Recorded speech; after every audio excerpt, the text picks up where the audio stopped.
Entonces, prevención de caídas. Vamos a trabajar un poquito siempre basándonos en la ciencia, ¿vale? Esto es muy importante, decíamos estos días atrás, es una advertencia que hago en todas las clases. Ahora tenemos una sobrecarga de información, sacas el móvil del bolsillo y tienes acceso a literalmente cientos de miles de personas que hablan sobre la salud. Algunas de ellas con mucho conocimiento y que comunican muy bien, y otras, por desgracia, a lo mejor bien intencionadas, pero que dicen cosas equivocadas.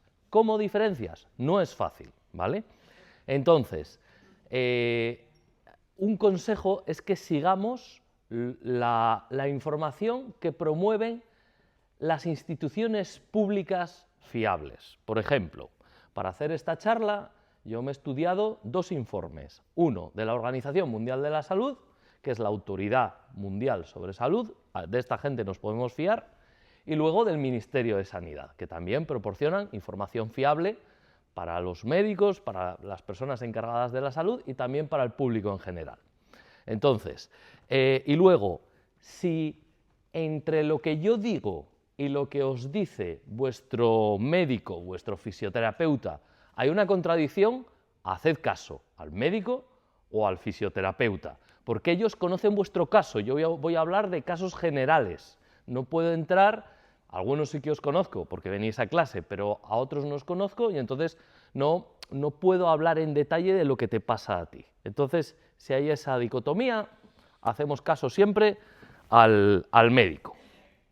Entonces, ¿qué vamos a hacer hoy? Bueno, pues vamos a hacer un pequeño repaso de la charla anterior, vamos a ver cuál es la situación mundial y a nivel nacional con respecto a las caídas, vamos a ver cómo funciona el equilibrio a nivel del organismo, cómo vamos perdiendo el equilibrio, cuáles son los mecanismos que nos lo pueden hacer perder, cómo podemos prevenir las caídas y luego dedicaremos una pequeña parte a mi especialidad, que es el Tai Chi como método para prevenir las caídas.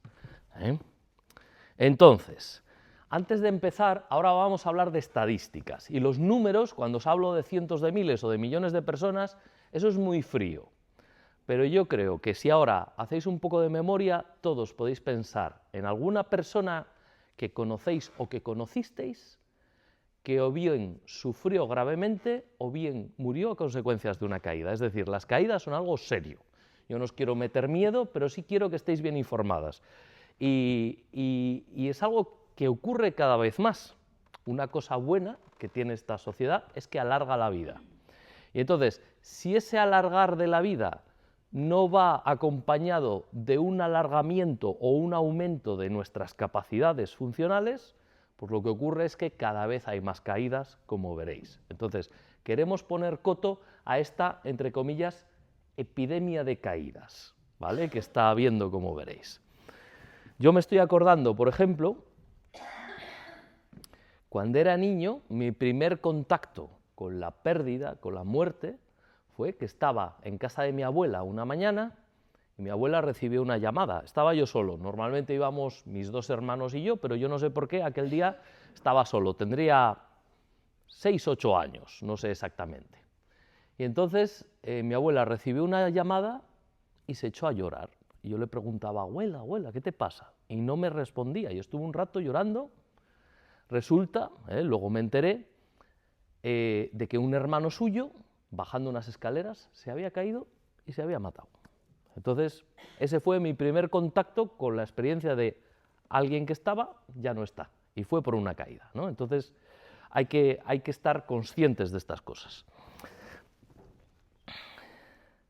Entonces, vamos a ver cuál es la situación, y como os decía, vamos a hacerlo en base a documentos científicos sólidos, ¿no?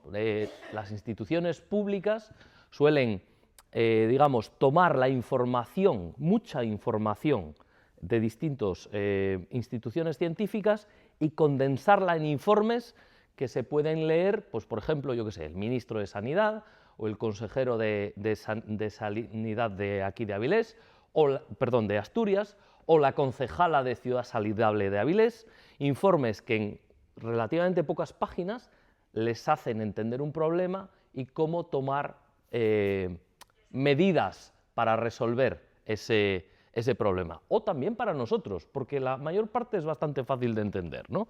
Este es el del Ministerio de Sanidad y luego este es el de la Organización Mundial de la Salud. Y para los que vinisteis a otras charlas, vamos a ver un personaje que creíais que ya habíamos olvidado, pero no, este Mastuerzo nos persigue. ¿Por qué? ¿Por qué os hablo? Llevo ya, esta es la tercera charla que sale este señor. Pues resulta, aparte de que antes de ayer a este señor el Senado de Estados Unidos lo ratificó como secretario de Salud de Estados Unidos, ratificó, en mi opinión en este caso es de rata, viene del... Y os explico por qué. Este señor no cree en las vacunas y está en contra de las instituciones científicas. Y lo que ha hecho, en su primera medida, ha sido a la Organización Mundial de la Salud retirarle la colaboración de Estados Unidos. Es decir, cada país del mundo aporta unos fondos, dependiendo de la riqueza de cada país, pues aportas más o menos, para que esa organización funcione y, entre otras cosas, cree informes como el que a mí me va a valer para ayudaros a mejorar la prevención de caídas, para que evitéis las caídas. Pues este señor está intentando cargárselo, ¿no? Entonces, por eso quería hablaros de ello, porque la ciencia en este mundo hoy en día está bajo amenaza. ¿Por qué lo hace? Pues básicamente, no quiero meterme en política, pero como digamos, tiene que bajar los impuestos a ciertas clases sociales, el dinero lo va a sacar de reducir gastos de todas partes. Y un gasto que para ellos les importa poco es la salud mundial. Entonces, fuera. En fin, a ver cómo acaba esto. Entonces, situación a nivel mundial. Si no os importa, me giro un poquito porque estos datos de números no me los aprendí de memoria. Es la segunda causa de muerte por accidentes, las caídas, ¿vale? Hay 684.000 muertes al año, especialmente en países pobres. Primero, porque a lo mejor los pavimentos no están tan bien construidos, los lugares no están tan bien adaptados para evitar las caídas, y luego porque la sanidad funciona peor también, ¿no? 37,3 millones de personas requieren medicación durante años, cada año. Y luego se pierden 38 millones de vidas por complicaciones debidas a las caídas. Es decir, tú te caes y no te matas de golpe, pero esa caída causa una serie de deterioros de salud en cadena que acaba llevándote a morir, ¿no? A nivel nacional, en 2023 se convirtieron en la primera causa de muerte no por enfermedad por encima de los suicidios, con 4.018 muertes. Causan largos ingresos hospitalarios, lo cual no es tan grave, pero a nivel de las arcas del Estado obliga a gastar mucho dinero en resolver los problemas de las caídas. Causan también deterioro funcional. De entre las personas de más de 70 años, el 10% de las personas que se caen pierden la independencia. Quiere decir que en algún aspecto de su vida tienen que empezar a depender de alguien, un poquito al menos. Y el 2% de las personas que se caen se vuelven completamente dependientes, es decir, necesitan con ellos a alguien todo el rato. A los 6 meses de la caída, un 11% ha fallecido, a personas de más de 70 años. Un 8% ha sido trasladado a una residencia, un 10% ha sufrido otra lesión y el 4,5% otra fractura. Entonces, esto suena como muy, os estoy poniendo el panorama muy oscuro, pero veréis que la segunda parte de la charla es más esperanzadora, ¿no? como hemos hecho otras veces. Y por otro lado, la incidencia es importante. Las personas de más de 65 años, entre el 28 y el 35%, más o menos, una de cada 3 se caen todos los años. Y entre las de 70 años es, bueno, pues algo más, 42%. Casi la mitad de las personas nos caemos todos los años.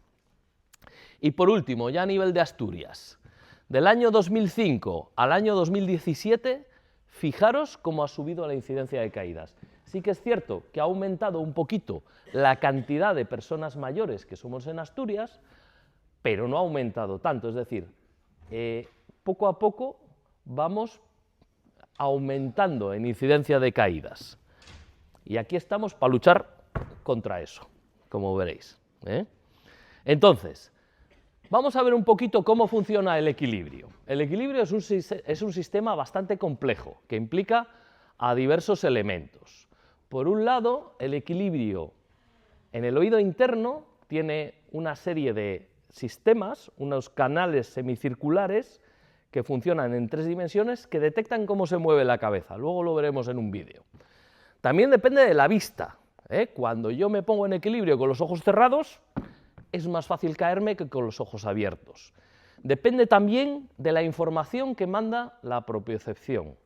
Si os acordáis, hablamos de la propiocepción en otras clases, la propiocepción es un sentido que me dice dónde tengo cada parte del cuerpo. Vamos a hacer un experimento, si os parece.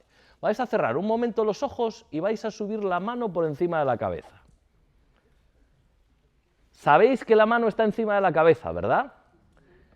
¿Por qué lo sabéis? Porque hay un sentido, que es la propiocepción, que siente lo que hacen los ligamentos, sobre todo, de cada articulación, y de esa manera te informa de lo que hacen los miembros, aunque no los estés viendo. Podéis abrir los ojos si queréis. Es curioso, ¿verdad? Entonces, luego, toda esa información que recibimos de distintos sentidos o lugares del oído interno, de la vista, de los ligamentos que tenemos en cada articulación, se integra en el tronco encefálico y de ahí se emite una respuesta nerviosa que mueve los músculos y ajusta. Si yo, por ejemplo, resbalo, activo los músculos para evitar la caída, ¿vale? Entonces, ese es el funcionamiento, así un poco por encima, del equilibrio. Entonces, aquí tenéis el oído interno. Veis que ahí tiene 3 aros en semicírculo y cada uno de ellos está dispuesto en una dirección distinta. Hay uno que está vertical, como la aleta de un tiburón, hay otro que está plano y hay otro que está horizontal. Entonces, el que está plano así hacia adelante detecta cuando movemos la cabeza de lado. ¿Cómo lo detecta? Lo detecta porque dentro de ese canal hay un líquido y en las paredes del canal hay terminaciones nerviosas muy sensibles. Entonces, cuando la cabeza se mueve lateralmente, o en este caso, adelante y atrás, que eso lo detecta el canal que está así vertical, como la aleta del tiburón, entonces, al desplazarse la cabeza, el líquido también se mueve y tú notas, recibes esa información en el cerebro y sabes, uy, estoy con la cabeza inclinada hacia adelante, uy, estoy con ella hacia atrás. Y lo mismo, el que está horizontal detecta cuando mueves la cabeza en el plano, la mirada en el plano horizontal. Combinando los 3, puedes saber en qué posición está tu cabeza en cada momento y eso te ayuda a recolocar tu equilibrio en una situación difícil o simplemente caminando por la calle, ¿vale? Entonces, ese es el funcionamiento del oído interno. Algunas personas aquí, por las que sois, habrá alguien que padezca vértigo. La causa más importante del vértigo viene porque esto funciona un poquito mal, ya veremos. Entonces, ¿cómo se pierde el equilibrio? Pues justo lo que os decía. Puede fallar el laberinto, que se llama también a esos 3 aros que acabamos de ver, y ese fallo se llama vértigo posicional benigno, ¿no? Adoptas cierta postura que de repente, notas que te empiezas a marear. Eso tiene que ver con que la sensibilidad de esas células nerviosas que están en esos canales empieza a deteriorarse, se deteriora y entonces ciertas posiciones o ciertos cambios de posición de la cabeza me causan molestias. Bien, entonces, podría fallar también el fallo de la integración nerviosa y la respuesta, es decir, los canales nerviosos que envían la información del oído interno al tronco encefálico o que envían la respuesta nerviosa hacia los músculos.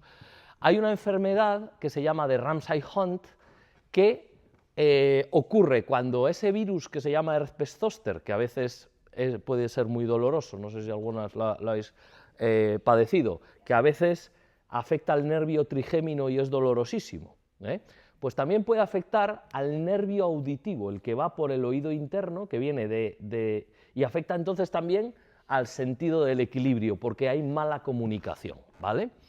Puede haber una neuritis vestibular, que es una inflamación de las neuronas, es decir, de los nervios de esa zona. Puede haber también migraña, la migraña puede afectar al oído interno.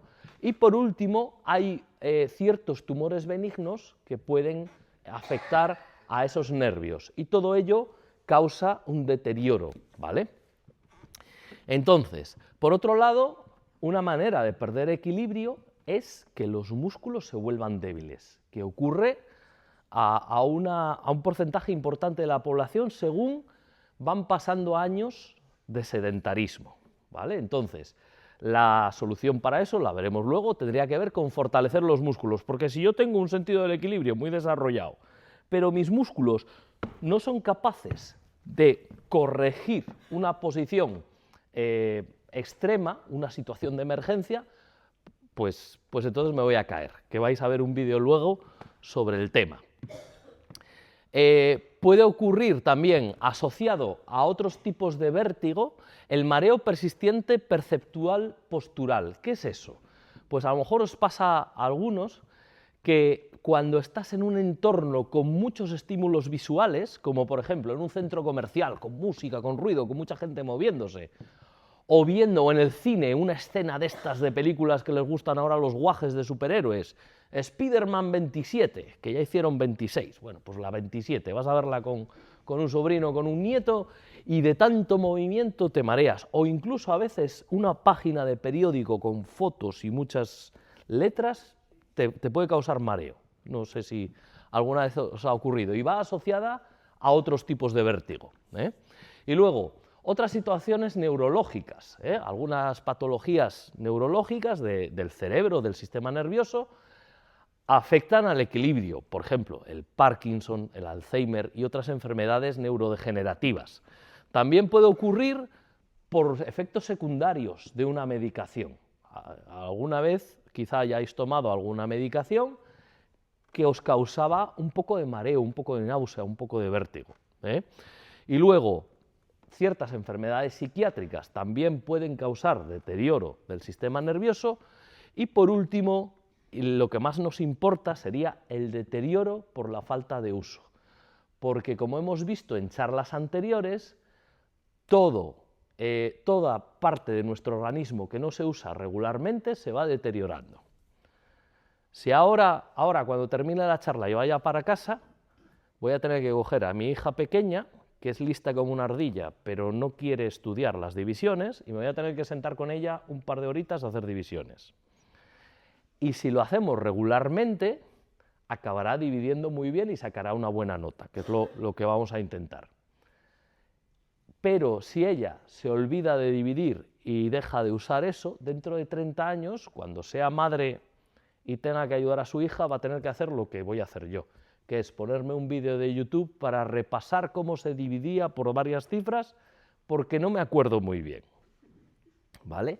Pero si hubiera todos los días o todas las semanas hecho una división, hoy dividiría como una máquina, ¿vale? No es la edad, es la falta de uso.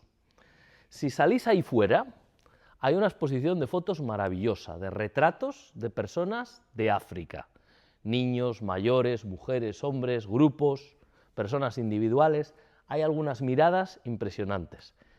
Y todas esas personas, por la pinta, viven mucho más cerca de la naturaleza que nosotros, tienen vidas más normales, entre comillas, que la nuestra. Nosotros consideramos que este entorno en el que vivimos es lo normal, lo de toda la vida, lo que vivimos nosotros, nuestros padres, nuestros abuelos.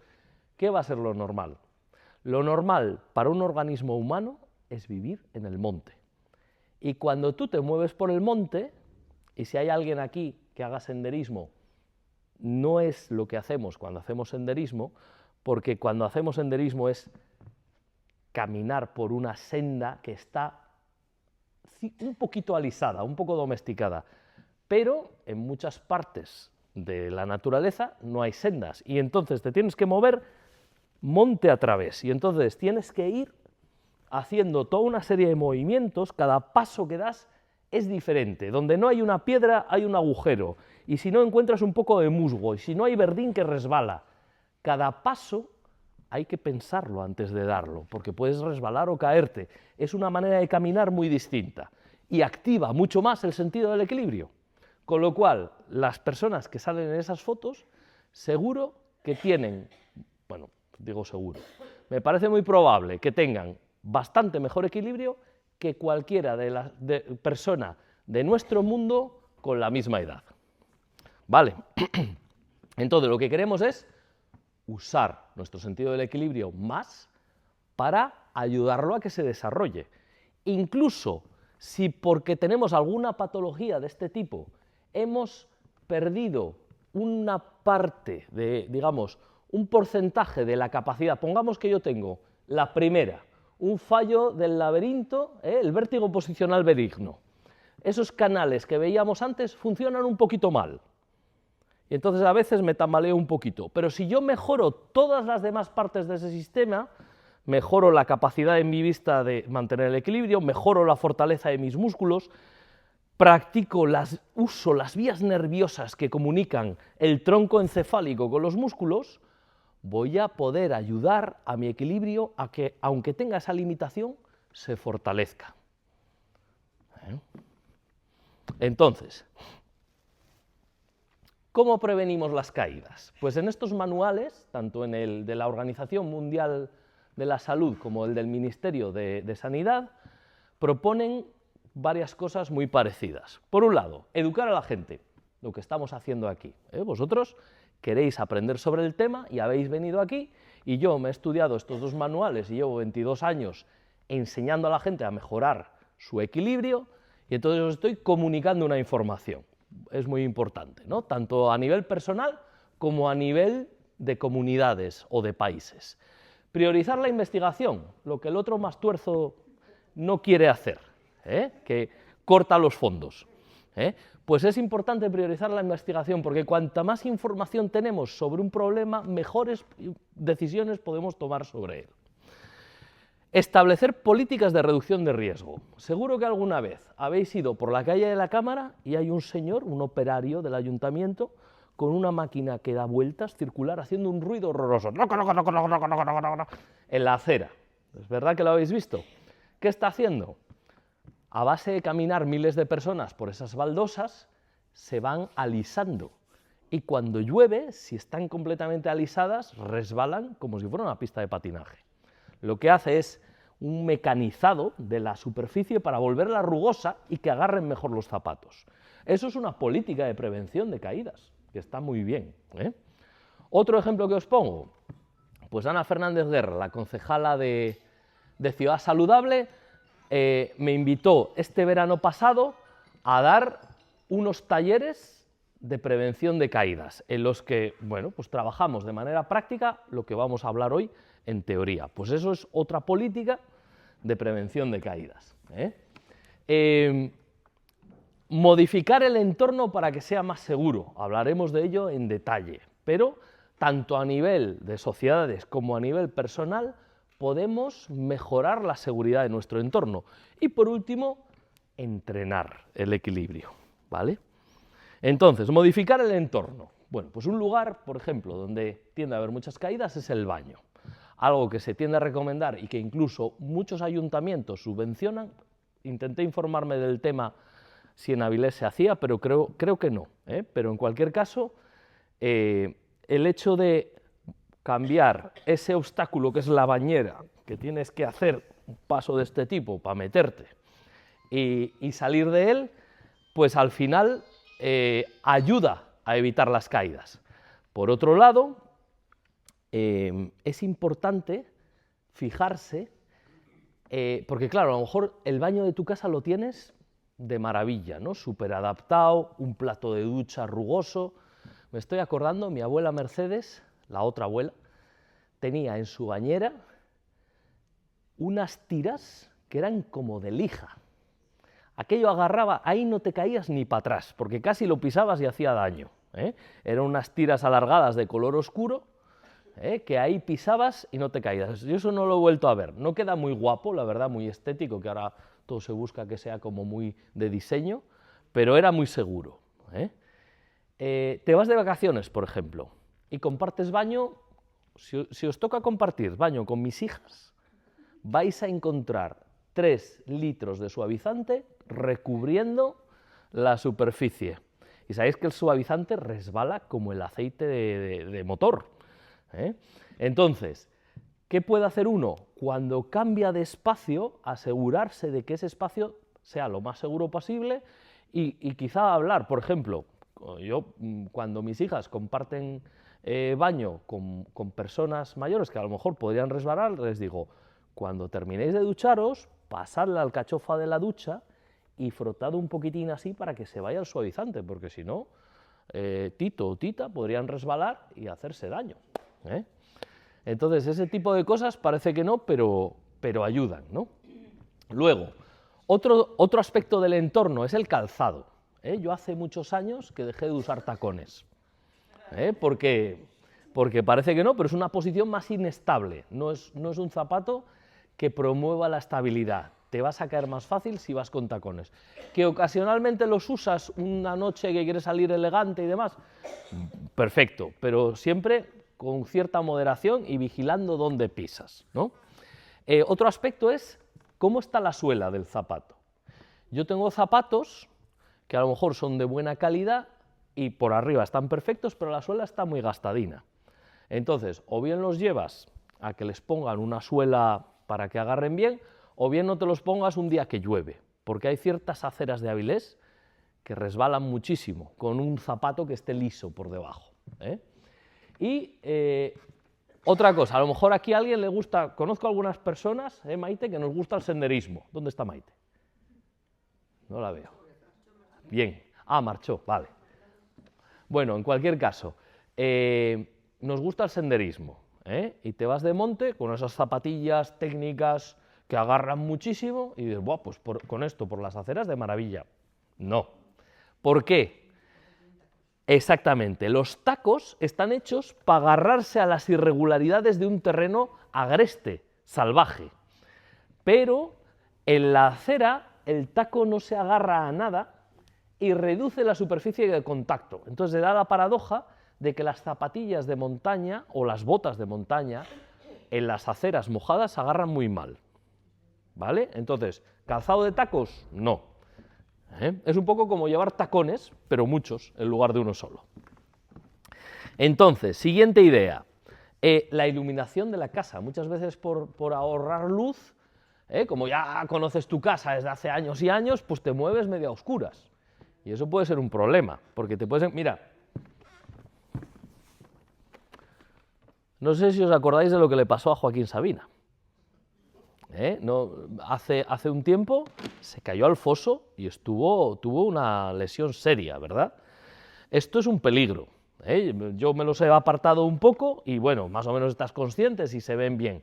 Pero este tipo de cosas en una casa, pues es aumentar las posibilidades de que haya un problema. Pues si hay cables, intenta pegarlos con una roza al zócalo, intentar que el espacio esté despejado. Las alfombras, por ejemplo. Las alfombras, lo ideal sería, si tenemos problemas de equilibrio, quitarlas. Pero dices, bueno, es que hacen tan guapo. Vale, pues entonces asegúrate de que estén completamente lisas, porque en cuanto se dobla una, antes hablábamos de la famosa rumba, esos robots aspiradores. Pues pasa la rumba, tropieza con la alfombra, le da la vuelta, tú llegas un poco despistado, ¡bum!, y te vas al suelo. O puedes tropezar con la propia rumba, que a veces se queda sin batería en medio del pasillo, tú no te das cuenta, te levantas por la noche a ir al baño y está en medio del pasillo. Y como es negro, no se ve. Entonces, cuidadín con esas cosas. Cuidado con los productos de limpieza también. Tienes esas baldosas tan bonitas y les echas ahí una cera para que brillen muchísimo, pero es que resbala también.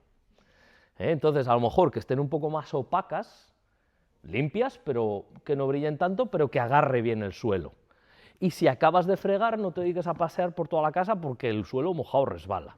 Es mejor esperar a que se seque. Que parece que no, te da la risa. ¿Qué pasó? ¿Caíste alguna vez con el suelo mojado o qué? Podría ocurrir, ¿no? Es que parecen cosas de perogrullo, pero al final son estas tonterías las que te llevan a tener una caída y a lo mejor una fractura, y de la fractura viene un sobrepeso, de la sobrepeso una diabetes, de la diabetes un tema cardíaco, y de ahí al hoyo. Y no os quiero meter miedo, pero sí que seáis conscientes de que eso pasa mucho, ¿eh? Pasa mucho. Entonces, la medicación, hay ciertas medicaciones que afectan al equilibrio como efecto secundario. Bueno, pues si la tomas, ser especialmente consciente, o a lo mejor hablarlo con el médico, que ahora están tan ocupados, tienen tan poco tiempo, que a lo mejor, jolín, es que por no pedir una cita y que me la dé para dentro de una semana o para dentro de un mes, pues no le digo nada. Pues sí, porque es que es importante, es que como te caigas te puedes hacer daño. Entonces, si hay otra medicación que tenga un beneficio equivalente, pero que no me afecte al equilibrio, pues mejor. Pregunto, que por preguntar no pasa nada. El alcohol. El alcohol, cuando se toman más de 14 consumiciones semanales, aumenta el riesgo de caídas. Y dices, ¡buah, qué burrada, 14 consumiciones semanales! Una copina de vino para comer y otra para cenar, y ya las tienes.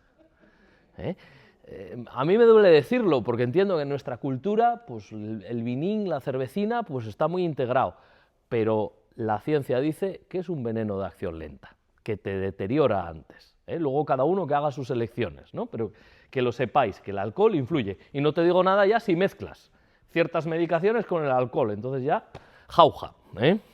Y luego, taburetes o escaleras, es muy importante. Muchas de las caídas ocurren porque te subes a superficies inestables. Si es absolutamente necesario subirte a algo, no te subas a ese taburete que lo mantienes porque era de tu bisabuela y lo trajo del pueblo de no sé dónde y tiene una pata más doblada que otra y se tambalea. Y te subías cuando tenías 15 años sin problema, pero ahora ya no es lo mismo, ¿no? Os voy a poner un ejemplo. Tengo una alumna muy entusiasta que vino a hacer tai chi de manera muy reticente porque medio la obligó la hija y llegó aquí como diciendo qué chorrada es esta, ¿no? Pero empezó a practicar con las piernas muy débiles, le molestaba bajar a la sentadilla aquí y ahora baja hasta aquí, ¿no? Y ella se siente muy bien porque nota que tiene más capacidad que antes. Y en los ejercicios de equilibrio tenía que apoyarse en la pared para hacer el gallo dorado y se tambaleaba, y ahora coge y hace así, y no se cae. Y eso la llena de orgullo. Y es que está muy bien porque se nota que practica todos los días, ¿no? Y todo esto es maravilloso. Lo que os voy a contar ahora, a mí me parece casi todo excelente. Hay un punto, que es lo que os quiero contar, que digamos es un exceso de entusiasmo. Entonces, esta compañera estaba viendo esa película que se llama Karate Kid, no sé si os suena. Un maestro japonés enseña a un chavalín a ese arte marcial que se llama karate, ¿no?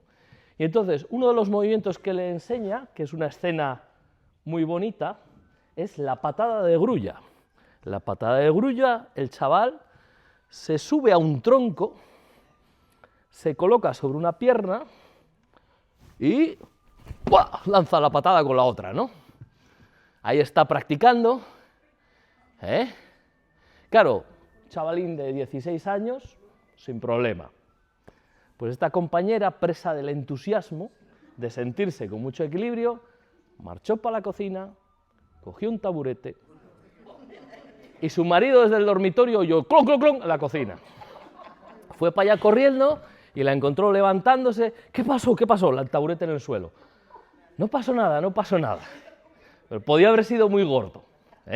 Entonces, cuidado con lo de subirse a los taburetes. Pero a mí hay una parte de toda esta anécdota que me presta muchísimo, porque es ese entusiasmo casi infantil, que a veces, según nos hacemos mayores, lo perdemos, y es muy importante en la vida. Pero eso sí, con seguridad, ¿vale? Entonces, el entrenamiento. Esto es una gráfica del informe de la Organización Mundial de la Salud. Lo que muestra, la flecha de abajo representa la edad. Cuanto más a la derecha estamos, mayores somos en la curva, ¿no? Y la flecha hacia arriba representa lo que llaman capacidad funcional. ¿Qué es la capacidad funcional? Es su propio nombre lo indica, en las posibilidades que yo tengo de cumplir con funciones corporales. Puedo coger a un niño que ya pesa y cargar con él durante un rato porque está cansado y no trajimos el carrito, sin que luego me duela la espalda. Puedo atarme yo solo los cordones sin problema, o agacharme, o ir a ayudar a un vecino que tiene una huertina y ya le molesta la espalda para recoger las lechugas. ¿Qué capacidad funcional tengo? Entonces, según empieza, veis ahí una banda amarilla que es el umbral de discapacidad. Por debajo de esa raya, yo no soy capaz de cumplir con mis necesidades básicas y me tienen que ayudar.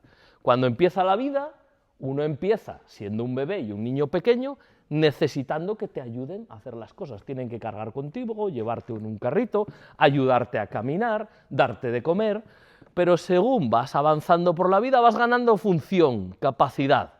Cuando llegas a la vida adulta, tu función puede ser más alta. ¿Veis que ya se diferencia en una línea azul y en otra amarilla?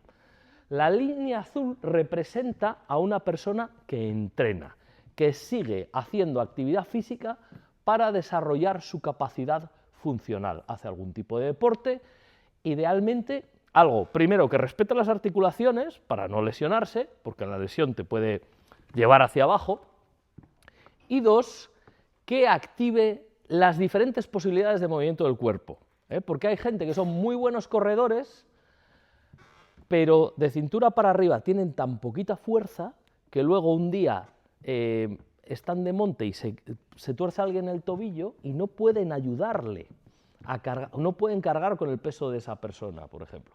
Pues a lo mejor sería buena idea que no corrieras tanto y trabajaras un poquito más la fuerza. Y hay gente que es muy fuerte, pero tienen estos músculos tan rígidos que cuando pasan más de 2 horas sentados les duele muchísimo. Pues a lo mejor tenías que desarrollar un poquito menos la fuerza y trabajar un poco más la elasticidad de tus músculos. Es decir, las capacidades funcionales tienen que ser un equilibrio de muchas cosas, ¿vale? Entonces, en la curva azul vemos cómo son las capacidades funcionales de una persona que mantiene un régimen de entrenamiento. En la edad adulta lo que busca uno es mantener el nivel lo más alto posible de funcionalidad en todas esas capacidades, y cuando entra uno en la edad madura, digamos a partir de los 65, lo que busca uno con ese entrenamiento es mantener independencia y prevenir la discapacidad, ¿vale? Es decir, ya no es momento de batir récords, sino de decir, yo quiero tener un montón de años de vida independiente y capaz de hacer de todo, de salir a bailar, de irme de vacaciones, de hacer un viaje largo en autobús sin acabar matado de la espalda, ese tipo de cosas, ¿no? Y la línea amarilla representaría a las personas que se vuelven sedentarias y que entonces van perdiendo capacidad más rápido y llega un momento en el que tienen que ser atendidas en uno u otro modo, ¿no? Entonces, nosotros queremos estar en la línea azul y se puede. Aunque uno tenga ciertas limitaciones articulares, se puede trabajar en ellas, y aunque tengas una molestia en tu hombro derecho, puedes trabajar todo lo demás. A lo mejor el hombro derecho va a tener una limitación que ya es difícil de salvar, pero todo lo demás se puede desarrollar. Vamos a seguir. Entonces, entrenamiento.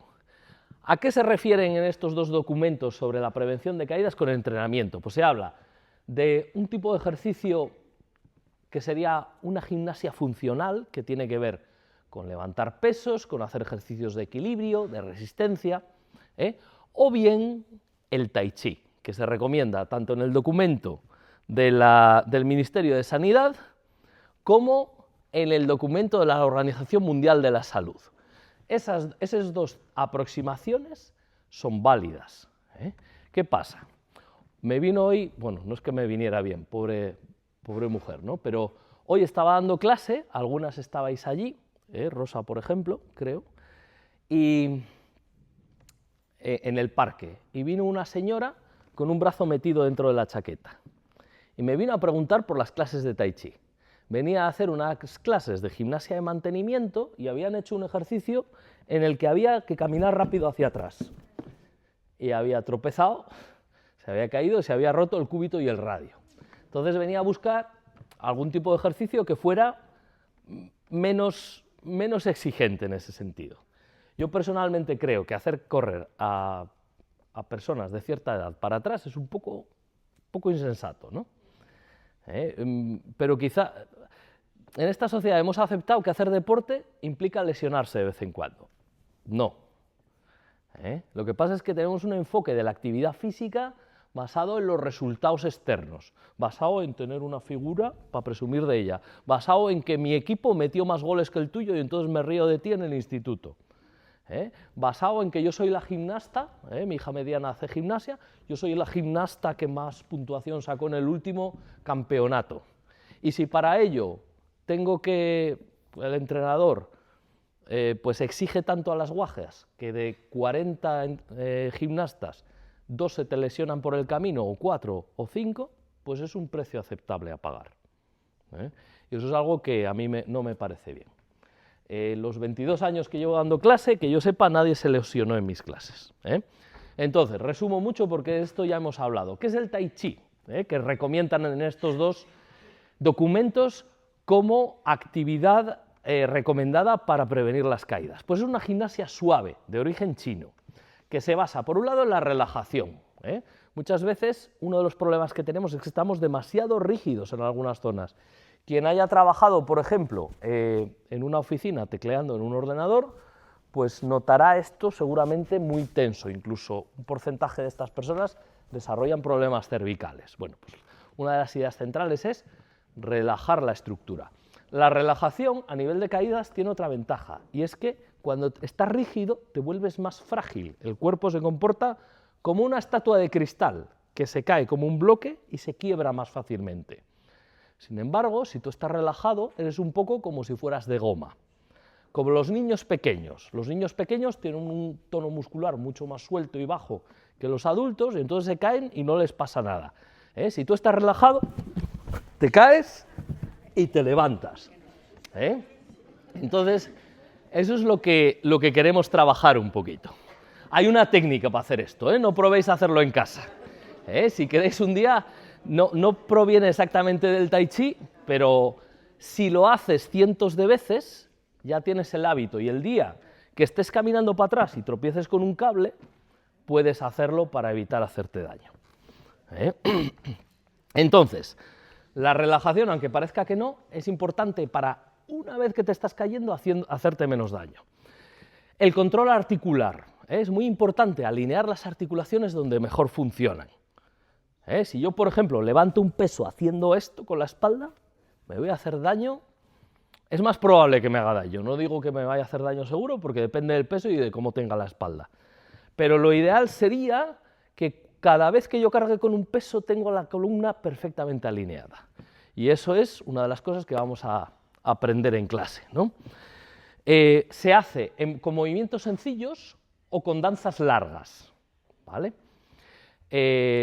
En las clases de iniciación se hacen más en movimientos sencillos, las clases más avanzadas ya aprendes unas secuencias largas que son muy agradables de hacer, especialmente en entornos naturales. Y luego meditación, que también es un aspecto importante. ¿Qué es la meditación? Tiene que ver con serenar la mente llevando atención a la respiración. Y eso no solo tiene beneficios psicológicos, te hace tener mayor bienestar psicológico, sino que además es beneficioso para el equilibrio, como veréis. Entonces, ¿por qué el Tai Chi es bueno para prevenir las caídas? Primero, porque cultivamos la atención. Vivimos en la sociedad más distraída de la historia. Tenemos cada vez más motivos y más excusas para tener la mente en otro sitio. Yo conduzco últimamente por Avilés y la verdad es que voy un poco, no asustado, pero sí precavido, porque cada poco ves un coche que va haciendo pequeñas correcciones de vez en cuando. ¿Y eso qué quiere decir? Cuando te paras a su lado en el semáforo, va mirando para el móvil. Y también te encuentras a peatones. Es más, si no tienes cuidado, va alguien así y te embiste.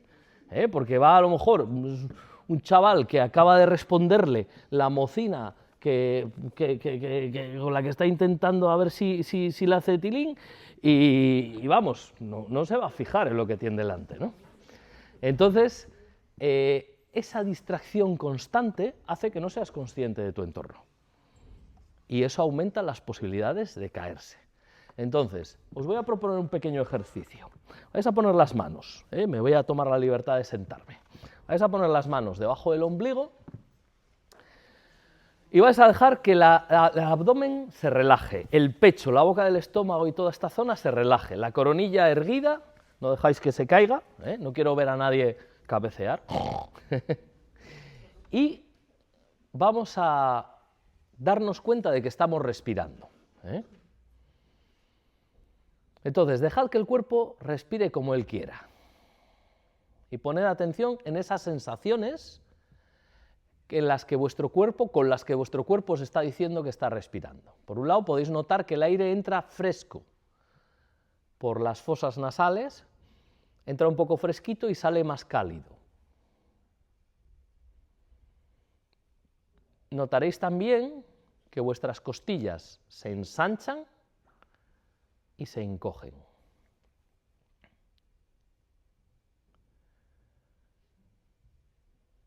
Y al guiar la atención de esta manera, quizá ahora de golpe no lo notéis, porque este es un ejercicio que requiere práctica, pero el ruido mental, poco a poco, con la práctica, con los días, semanas y meses de práctica, va reduciéndose. Y cada vez nuestra atención viene más a donde estamos, aquí y ahora.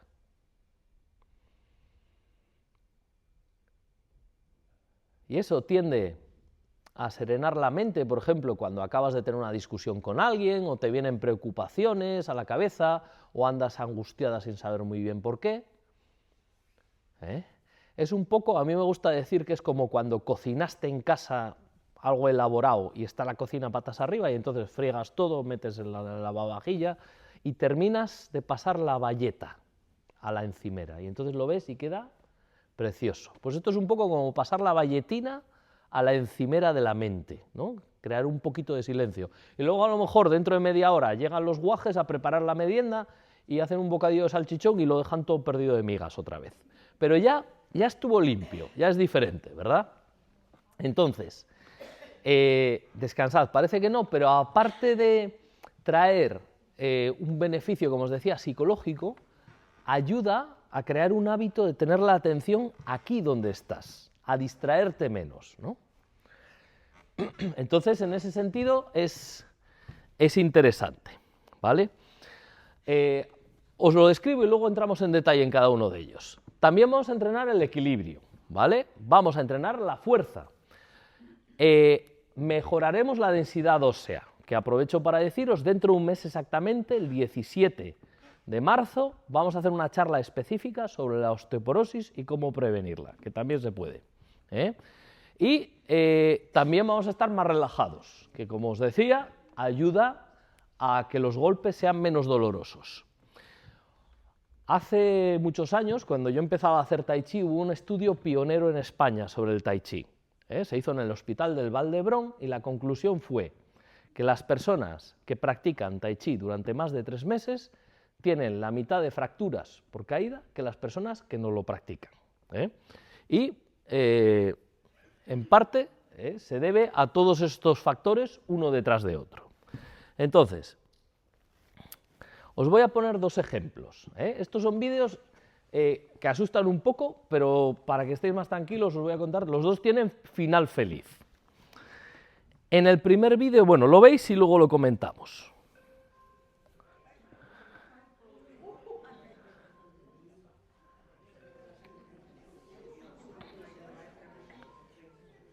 No sé si lo veis, me agacho.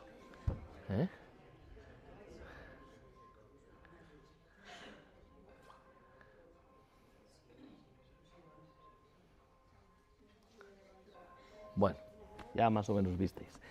Entonces, hay varias carencias aquí que podemos identificar. Con respecto a lo que hemos hablado, ¿qué observáis aquí? Que no, por un lado, no se puede levantar, no tiene fuerza para levantarse, para mover su propio cuerpo. ¿Qué más carencias? Que no estoy, claro, los nervios también. No quiero culpabilizar a nadie, ¿eh? Cualquiera nos podemos ver en una situación de este tipo. No quiero decir que esta señora lo haya hecho mal, simplemente vamos a hablar de hechos, ¿vale? Por un lado, cuando uno se pone nervioso también como que te cuesta hacer las cosas bien, ¿no? Hay una clara falta de equilibrio. Echa a correr y pierde el equilibrio hacia adelante y se cae. Y luego hay otras cosas que no se ven tanto, ¿eh?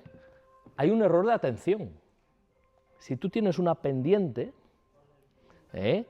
no deberías dejar un carrito con un bebé dentro en una pendiente sin frenar, porque puede ocurrir lo que pasó, ¿no? Esa atención de la que hablábamos antes. Y luego hay otros errores también. Hay un error urbanístico, que esto pasa mucho. Yo he estado en Estados Unidos, tengo familia y he estado en cursos de Tai Chi, y es un infierno urbanístico. Es decir, los coches... Hay carreteras de 4 carriles al lado de un patio de colegio y no hay una limitación. Fijaros a la velocidad a la que pasan esos coches por ahí y no hay ningún tipo de espacio que los separe, ¿eh? Y también hay un problema que podríamos decir social o económico. Y es que esta señora no tiene pinta de ser la madre, tiene pinta de ser la abuela. Y los abuelos... Es maravilloso que disfrutéis de los niños, de los nietos, ¿verdad? Es una de las mejores cosas de la vida. Yo tengo ganas de ser nieto porque cada vez que ves la cara de un abuelo con un nieto es una delicia. Pero ¿qué pasa? Cuando yo nací, una persona de la familia que trabajara podía mantener a la familia y otra persona podía atender a sus hijos, ¿eh? Pero hoy en día la economía ha cambiado. Y los sueldos ya no dan para tanto. Y entonces tienen que trabajar las dos personas de la familia, los dos adultos. ¿Y a quién le toca cargar con los guajes obligadamente durante un montón de horas? A los abuelos. Y acaba siendo más que una devoción, que también lo sigue siendo, pero acaba siendo una obligación. Y a veces ves abuelos que no están físicamente capacitados para lidiar con los nietos, ¿eh? Entonces es un problema también social este. Tenían que subir los sueldos, ¿eh? Este es otro ejemplo que os voy a poner. Este es un ejemplo de capacidades sorprendentes, es como un superhéroe, ya veréis. De nuevo tiene final feliz, ¿eh? No os asustéis. Voy a poner... Un señor arreglando una moto, unos niños caminando detrás. ¿Qué pasa? ¿Qué pasa? ¿Eh? Vamos a verlo otra vez, porque tan rápido que se ve, no tal. El hombre, en un momento dado, oye algún ruido, se sobresalta, inmediatamente va por los niños, los agarra, salta hacia atrás, rueda sobre sí mismo y se libran por el canto de un duro. Lo habéis visto, ¿verdad? Eso requiere una atención, una capacidad física y unos reflejos y también equilibrio, porque eso de dar la vuelta hacia atrás de manera eficaz requiere de un equilibrio importante, ¿eh? Lo vemos una vez más. A mí me fascina este vídeo. Yo lo estaría viendo el resto de la hora, ¿eh? Fíjate.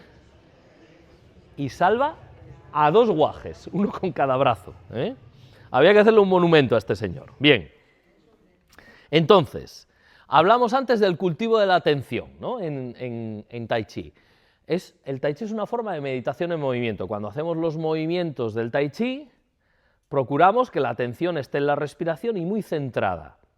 En lugar de estar pensando en que luego para cenar voy a hacer una crema de calabacín y entonces tengo que ir a comprar calabacines y tengo caldo, pues no sé si me quedó caldo el otro día, así que a lo mejor tengo que comprar un Tetrabric. Pero es que con el Tetrabric no sale tan rico, tenía que ser caldo casero, pero ya no tengo, ¿qué voy a hacer? ¿Pedírselo a la vecina? Pues, y entonces puede ocurrir que estés con la mente en otro sitio, pero lo que buscas es que la atención está ahí, ¿no? De tal manera que la estás entrenando. Y bueno, de esto ya hablamos. Disminuye las distracciones y es más difícil que las cosas te pillen por sorpresa. ¿Os acordáis del inspector Clouseau, el de la Pantera Rosa? Bien. ¿Alguien se acuerda de cómo se llamaba su sirviente? Es una pregunta de examen. Tenía un sirviente oriental que se llamaba Cato. Y una de sus funciones era entrenarle en las artes marciales. No sé si os acordáis, pero el inspector Clouseau, que lo interpretaba Peter Sellers, practicaba artes marciales, ¿no?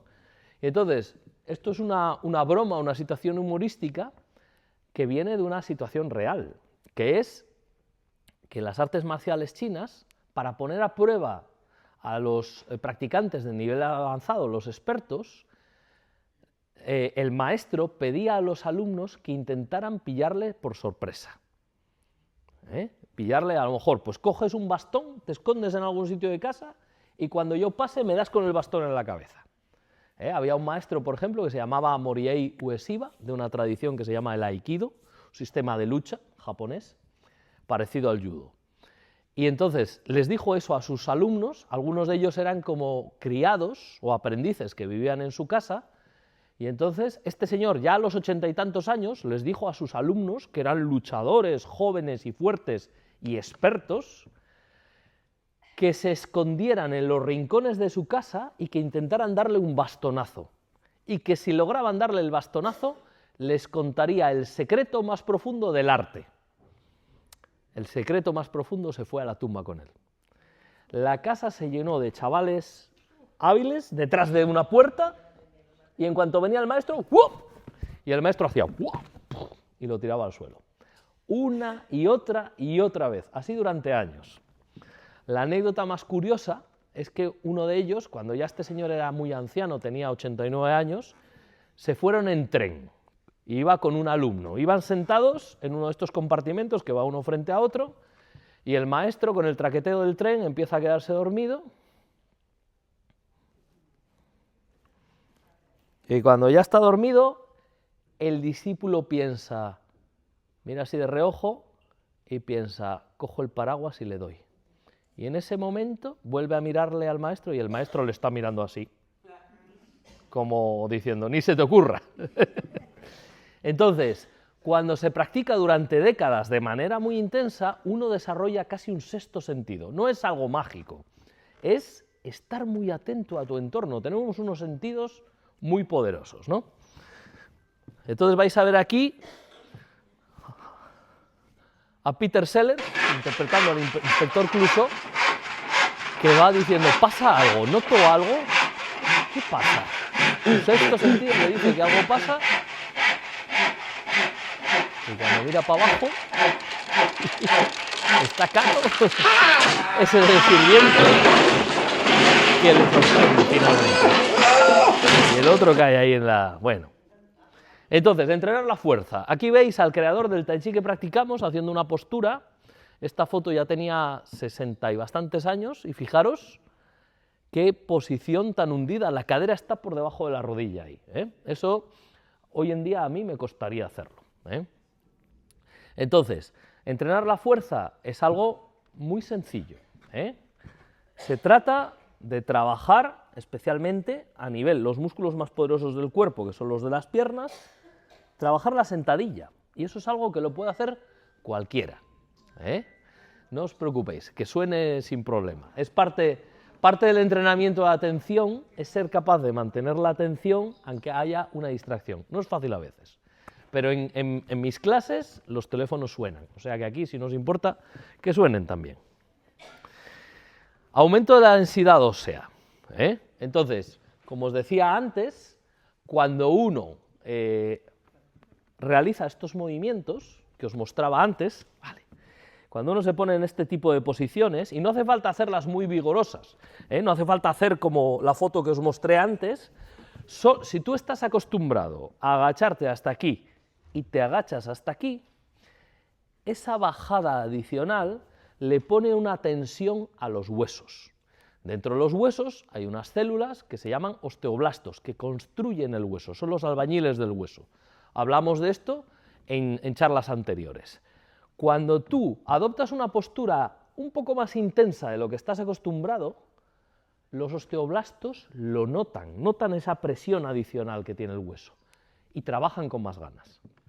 Entonces, tanto los estudios científicos como mi experiencia personal es que las personas que hacemos Tai Chi de manera regular durante más de 3 meses mejoramos nuestra densidad ósea.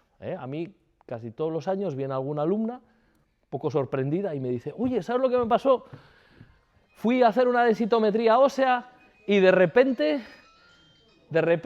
me resulta que tengo más densidad ósea que hace un año, una persona de 70 y tantos años. Pues no es habitual. Si ocurre, es porque hay un entrenamiento, ¿no? Así que es posible hacerlo, pero eso sí, requiere de un poco de constancia, ¿eh? Si lo haces de vez en cuando no ayuda. Entonces, ese es un estudio, ¿eh? Uno de los estudios. Hablamos en alguna de las clases que los científicos hacen lo que se llaman metaanálisis, que son cuando se hacen muchos estudios sobre un tema, como leerlos todos sería mucho tiempo, pues hacen como un resumen, cogen todos los estudios, separan aquellos que están peor diseñados, que son de peor calidad, y se quedan con los mejores, y a partir de ahí sacan conclusiones. Y este es un metaanálisis que informa sobre los efectos del tai chi en la salud de los huesos y la prevención de las caídas en mujeres posmenopáusicas. La conclusión es que ayuda, ¿vale? Y bueno, nada, ya para terminar, porque ya vamos llegando al final. Hablábamos antes de capacidad funcional, ¿no?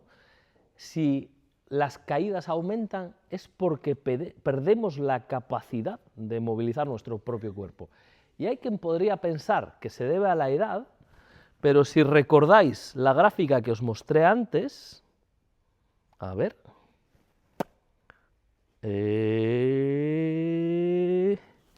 ¿dónde está? Gráfica, no aparece.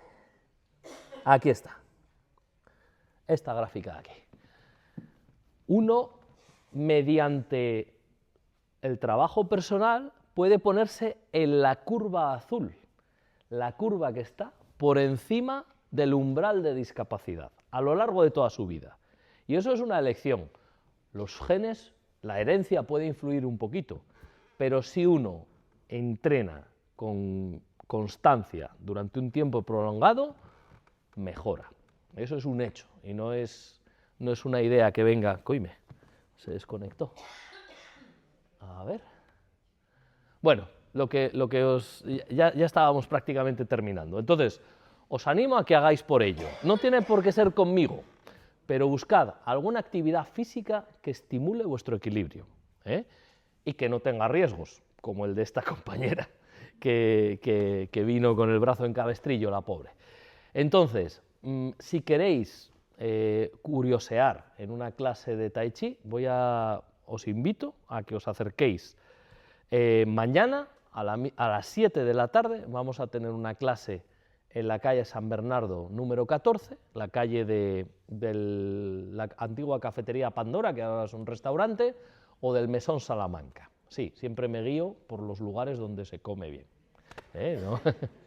Entonces, porque es una referencia que nos suena a todos. Entonces, en esa misma acera, entre los dos, entre el Mesón de Salamanca y la cafetería Pandora, hay un centro que se llama Empower y ahí vamos a tener clase.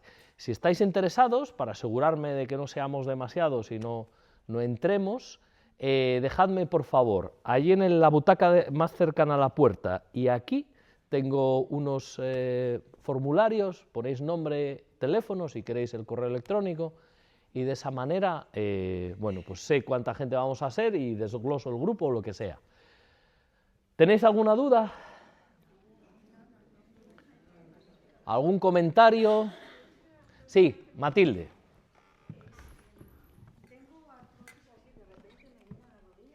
En las rodillas, ¿eh?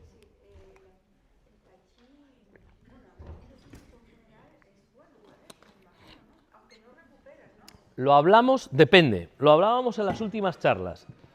La artrosis tiene 5 fases que van aumentando de fase en fase el desgaste del cartílago y el daño. En las 2 primeras, si tú trabajas de manera moderada y les pones una presión adicional a los cartílagos, como hacíamos en clase con el oso, por ejemplo, esa presión adicional va a hacer que las células que construyen a los cartílagos, que se llaman condrocitos, trabajen con más ganas, y si lo haces con constancia diaria, se puede recuperar. Si estás en las 3 últimas fases, que ya hay un daño serio de cartílago, ya incluso los condrocitos en las últimas fases ya están muertos, ya no hay nadie que lo reconstruya, lo que sí consigues con el ejercicio físico es fortalecer los tejidos de alrededor, los ligamentos, los músculos, los tendones, los huesos, y entonces eso hace que tengas mejor calidad de vida. Aunque ya reparar el cartílago no se va a conseguir, pero sí, depende de en qué fase estás, ¿vale? Más cosinas, por aquí Tamara. Tema calzado y equilibrio. Es que conozco decenas de personas que en casa caen con las zapatillas estas abiertas. Ya. ¿Tiene algo que ver en lo que Claro, claro. La chancleta, el problema que tiene es que no es muy saludable a ciertos niveles, porque aunque no lo parezca, para que si tú caminas con un calzado que no se sujeta por detrás, tipo chancla, ¿vale? Y llevas el pie completamente relajado, la chancla se sale. Aunque no nos demos cuenta, para sujetar la chancla, el pie adopta un gesto de garra, ¿vale? Hay que ir agarrando con el pie la chancleta para que no se salga.